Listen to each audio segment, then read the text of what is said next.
Jama'a assalamu alaikum, barkanmu da sake kasancewa da ku a cikin wani sabon shiri mai ɗaukar hankali.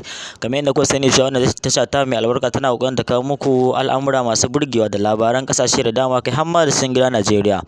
A yau muna ɗauke da labarin ɗan takarar shugaban ƙasa a ƙarshen jam'iyyar APC wato Bola Ahmed Tinubu, wanda aka fi sani da Asuwaju ko Jagaba.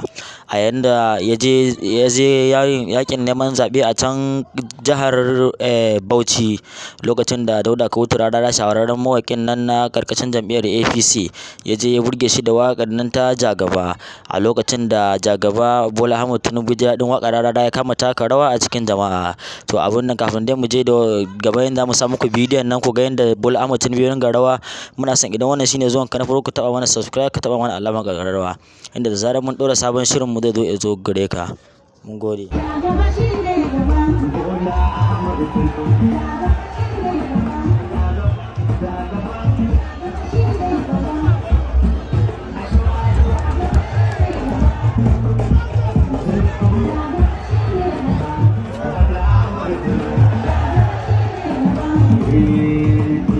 To jama'a kun ga yadda ɗan takararku yake tashewa da rawa cikin jama'a, amma dai gashi dai mutane da dama suna cewa Bola Ahmed Tinubu ya tsufa baya iya yin tafiya ballantana ma wani abu, amma gashi abin burgewa a cikin tarin miliyoyin jama'a iya taka rawa. To jama'a muna son kowa ya faɗi ra'ayoyin shi game da wannan Bola Ahmed Tinubu da tsakanin shi da Rarara. Ya kuke gani ta kasance a gaban jama'a, wace irin kyauta zai ba wa Rarara? Kamar yadda kuka sani cewa dai Dauda Kahutu Rarara shahararren mawaƙi ne a duniya gabaki ɗaya.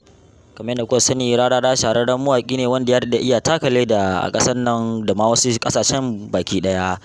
To jama'a muna son ra'ayoyinku a comment section tsakanin Tinubu da shi da Atiku ko Rabi Musa Kwankwaso ko kuma Peter Obi.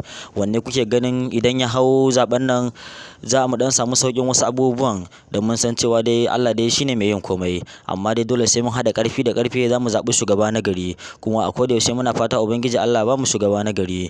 To jama'a muna son kowa ya faɗi ra'ayoyin shi a cikin comment section. Tinubu kuka fi so ya hau shugaban ƙasa ko kuwa Rabi Musa Kwankwaso ko kuma Atiku ko kuma Peter Obi? Kamar da wasu suna cewa idan Peter Obi ya hau rigima za ta ɓarke tsakanin Hausawa da ma Inyamurai, zai iya cewa yana son a raba ƙasar nan, saboda kowa ya san cewa Peter Obi ɗan Biafra ne. Sannan kuma idan Atiku ya hau, wasu kuma suna maganganun cewa Atiku shi ma dai babban ɓarawo ne dan har ya fara cewa zai sai da rijiyar man fetur. Shi kuma Bola Ahmed Tinubu suna cewa idan ya hau daman ya saba yin haɗa mutane faɗa tsakanin Hausawa da wasu mutanen, kuma ya saba safarar miyagun ƙwayoyi da yawa. Shi kuma Rabi Musa Kwankwaso har yanzu ne dai ba a same shi don laifi ba, amma shi Rabi Musa Kwankwaso kamar yadda aka sani shine dai kamar ƙarami a cikin su, ba shi da fawa, amma in dai kuɗi ne Atiku ya fi shi kuɗi, kuma shi ma Bola Ahmed Tinubu ya fi shi kuɗi, amma kuma in dai tarin masoya ne Rabi Musa Kwankwaso ya fi su masoya. To jama'a muna son ra'ayinku a comment section, sannan kuma duk wanda ya faɗi ƙwaƙwarar hujja guda ɗaya akwai kyauta ta musamman da za mu tura masa. Mun gode, mun gode, mun gode. Ku danna mana subscribe, ku taɓa mana alamar ƙararrawa. Sannan kuma yanzu insha Allah ku biyo mu a cikin wani sabon shiri namu na gaba. Za mu kawo muku tarihin labarin cewa Allah ya yi wa Abdulwahab rasuwa, cikakken jarumi masana'antar Kannywood wanda aka fi sani da Awarwasa, wanda ya fito a cikin fim ɗin a duniya da ma sauran fina-finai. To Awarwasa ya mutu ne, ya daɗe iya fama da matsanancin rashin lafiya. Ya mutu ya bar mata ɗaya da 'ya'ya 3.